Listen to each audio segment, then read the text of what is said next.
aad buu maasayhiin xildhibaanada sharafta leh su'aalaha la soo jeediyey runtii waa muhiim waxaad moodaa laakiin inay isku soo noqonayaan qaarkood waa wax technical farsamo la xiriira dadku laakiin ay tabayaan una baahan in farsamo ahaan loo fahmo u baahnayd waxyaabaha qaarna waa wax u baahan in si fiican loo faahfaahiyo kuwii horey haddaan ka bilaabo dhinaca shirka hay'adaha cadaaladda baa la yidhi waxyaabaha qaar in loogada fiican waxa aan sharciga ahayn ee iskaashiga iyo wada shaqaynta la xiriira haddii waajib laga dhigo dhibaata ka timaada shirkan hay'adaha cadaaladda waqtigii la bilaabay ujeeddadii laga lahaa waxay ahayd in mas'uuliyiintu iska arkaan caqabadaha ka jirta nidaamka cadaalad bixinta laakiin markii dambe waxay isu beddeshay waqtiyadii dhibaatadu jirtay in maxkamadda loo adeegsado in lagu cadaadiyo go'aanada ay gaadhaysa nooc ay noqonayaan oo loo maro booliska iyo xeeraanta iyo dad kale weliba arrintaasi mashaakil badan bay keentay dhaqan xun bay abuurtay waxay noqotay in arrintaa dib loo saxayo noqoto gobollada waa laga sameeyaa laakiin waxaan ku caadinaa in laga ilaaliyo kiisaska inaynu tashi galin kiisasku tashi ma galaan laakiin nidaamka cadaaliga iyo geed socodka in laga wada hadlo way ka shaqeeyaan arrin saxanna weeye laakiin markay gaadho xadka ah kiisku nooca uu noqonayo arrintaas waxay ka saaraysaa maxkamadnimada meesha ka baxaysa cadaaladnimo ma imaanayso taa marka waan ka taxadiray in arrintaas maxay cadaadiskeeda la saarana maaha waa in la ogaado gobolladu way kulmaan laakiin kulanka ay samaynayaan waxa weeye wax la xidhiidha habshaqeedka guud maxay naga khaldan maxaa khaldan keliya in lagaga hadlo dhinaca go'aanada dhib ayaa ka jira ma garanin dabcan de go'aanada dhib ayaa ka jira annagoo go'aanada markaan leenahay dhib baa ka jira waxaan ku xisaabtanay waxa weeye farsamo ahaan nidaamka loo adeegsaday go'aanka loo soo saaray haddoon sharcigu waafaqsanayn faaktiga la isticmaalaya aan saxayn oo go'aanka garsoorku soo saaray aanu dhammaystireen uu xeerka waafaqsanayn dhib baa ka jirana laakiin si guud haddii dhib baa ka jira la yidhahdo runtii lama fahmi karo midna aynu ogaanno maxkamaddu gar bay qaadaa garta ay qaadaysaa suurtagal maaha in ay labada qofba iyagoo raalliya ka dhaqaaqaan meesha nin xil qaaday eed qaad baa jirtay waa nin gar qaaday eed qaad weeye ta saxdii gar markaad qaadid maalintaa waxaa bilaabmaya boqolkiiba 50 dadka inaad kala tagtaan marka yaa la dhegaysanayaa ma dhinacii raallida ku noqday ee xuquuqda helay mise dhinacii wax raadinaya xuquuqda waayey wax waayey ma keebaa la dhegaysanaya miisaankaan siinaynaa maxkamadda waxaa loo sameeyey jaranjarooyin lagu saxo hadday khaladaad jiraan waxaa la sameeyey haddiiba maxkamadda hoose go'aanay gaadho oo khalad laga tirsado waddo kale la maree raacfaan baa sharcigu dhigay jaranjarooyinkaa la sameeyey wuxuu ka bilaabmaa heer degmo wuxuu maraa heer gobol wuxuu maraa maxkamadda guudo laba qaybood ilaa 3 qaybooda wuxuu ugu dambeeyaa federaalka maxkamadda federaalka intaasoo jaranjaraa waxaa loo sameeyey inqilaadka sharci ee dhici kara lagu saxo marka wax barba socdo maxkamaddii haddaan isku dayna wax lagu saxo khaladaad badan baa imanaya qiyaasta guud ee aan qaadanayna dabcan de maaha waxaynu wax ku sixi karree faaktiga cidda gacanta ku haysta ayuunbaa xaqiiqada og go'aanka la gaadhay noocu yaana waxaa sixi kara fadhigaa gaadhay mid aan ahayn in loo geeyo xaqiiqada eego sharciga eego miisaanka la qaatay eego kadibna waa lagu khaldanaa iyo waa lagu sacnaa mid baa ka soo baxaysa marka nidaamka wax loo go'aamiyo ee maxkamaddu u shaqeeya noocaas weeye bannaanka marka la taagan yahay shakhsi kasta oo ay taabato noocu doona ha noqdee wuxuu tirsanayaa magaca la yidhahda cadaalad darraa dhacday laakiin maxaan ku miisaamaynaa ma suurto galaysaa labadii dhinac meesha ka wada baxay in mud weliba yidhahda cadaalad baa dhacday raalli ku noqdo maya laakiin waa in maxkamadda u dambaysaa ay qofka qanciso iyadoo sidaas oo aanu qanacsanayn baa marka fulin la gaadho khasab baa laga fuliyaa soon raalli ka ahayn cadaalad marka maxaan ku garaynaa waa in jaranjarooyinkii oo dhan la maro qofuu exhaust gareeyey intii xuquuqu lahaa oo dhan waddada sharcigaana la maro marka barbar socodka in dhaqanaan laga guuro way fiican tahay in jidka sharcigu inoo jeexay la maro ayaana ku habboon tahay maxkamadda qaabshaqeedkeeda heer degmo garsoore keliya ayaa gala heer gobol ayuu 3 garsoore ka bilaabantaa kiisaska culayskay doonaan ha yeeshaane waxay ka bilaabmaan marka awoodda degmada kor looga soo kaco inta ay leedahay heer gobol baa iska leh maxkamadda guudna waxa yimaada kaliya racfaan hantida ugu badan iyo ciqaabta ugu badan haddii ay timaado maxkamad in la keeno ay noqoto maxkamadda awoodda leh ay wax ka bilaabmaan waa maxkamadaha gobollada 3 garsoore ayaa jooga wixii ka dambeeya maxkamadda guud racfaan ku soo gashaa jaran jaraysa ugu socota marka heer degmo inuu garsoore joogo waa sharci ma aha wax la qiyaasay ma aha garsoore maxkamadda hoose kiis ku galay mid labaad ma gali karaa maya sharcigu ma ogola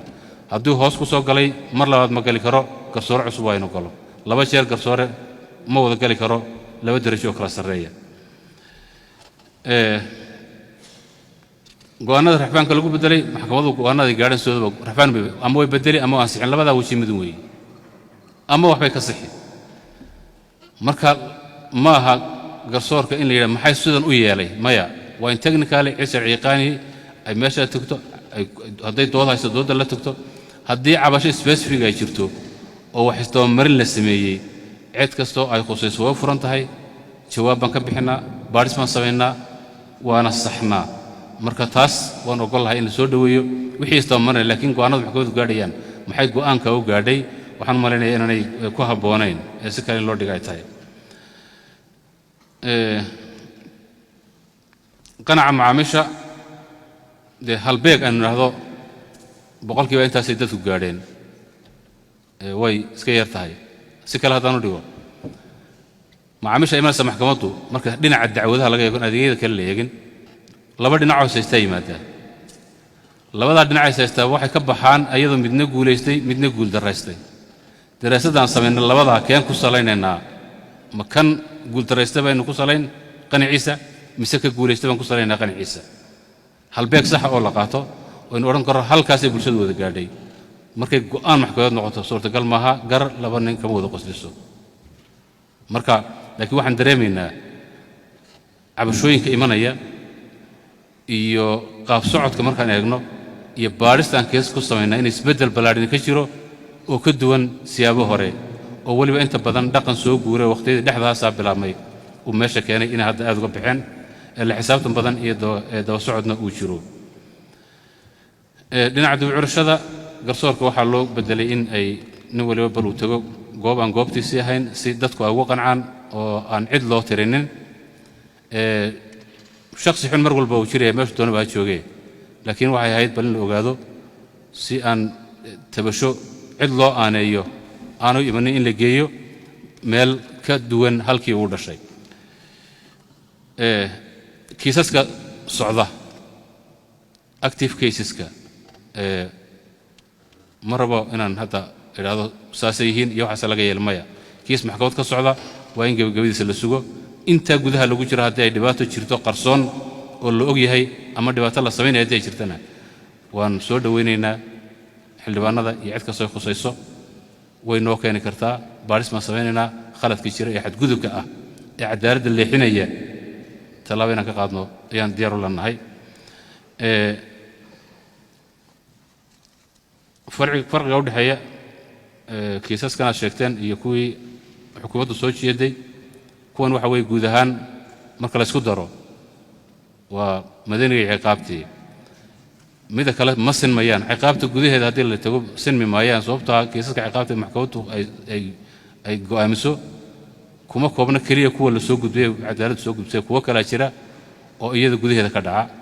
oo ay maxkamaddu go'aamiso marka tiradu ma sinaanayso mar kasta baahida garsoorka xaqiiqo weeye baahida garsoorka mar walba waan ka hadalnaa way fiican tahay aad baan soo dhaweynaynaa in la yidhahdo garsoorku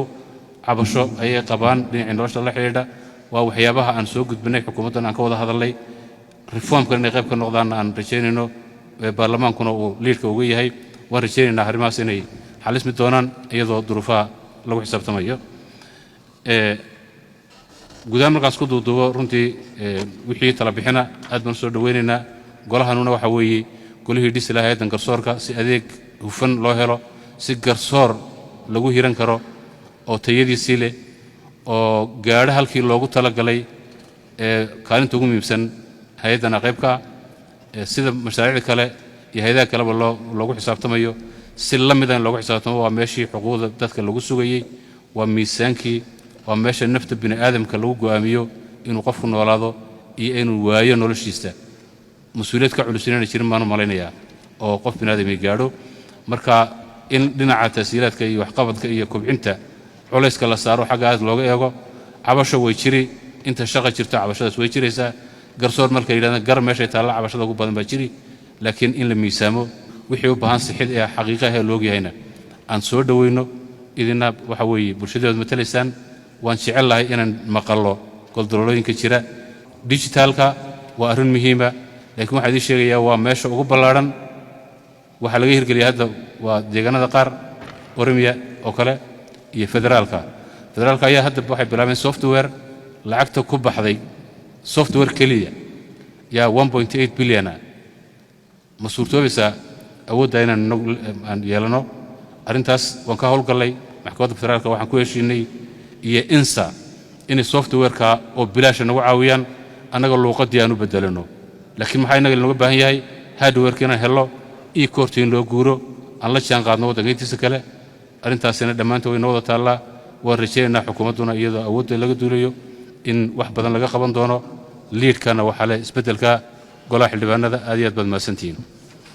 أنت أقول حلبان كعنها كموتشيان هاي دشيء أنت حلبان ديدن هاي أنت حلبانة كامستي كو ربع هاي أجندها أفرادنا ساسو كوان صحي